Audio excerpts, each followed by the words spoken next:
Rafali, ki so v torek, pol ure po protestu več tisoč glave množice na glavnem trgu, iz postelj dvignili številne Novomeščane in filmska akcija do zob oboroženih policistov. Že isti večer danes pojasnjujejo na policiji, so strelce izsledili. Gre za 35-letno žensko, 48-letnega moška in pa 38-letnega moškega. In pa 38-letnega mladoletni sin. Šele včeraj, teden dni po streljanju torej, pa so potrkali na njihova vrata in opravili hišne preiskave in našli pestro zbirko strelnega orožja.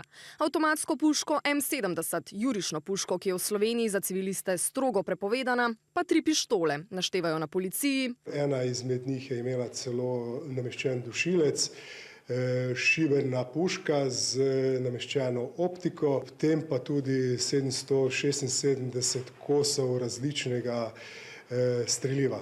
Trojici osumljencev, ker je 4. mladoleten zaradi povzročitve splošne nevarnosti grozi do 5 let zapora,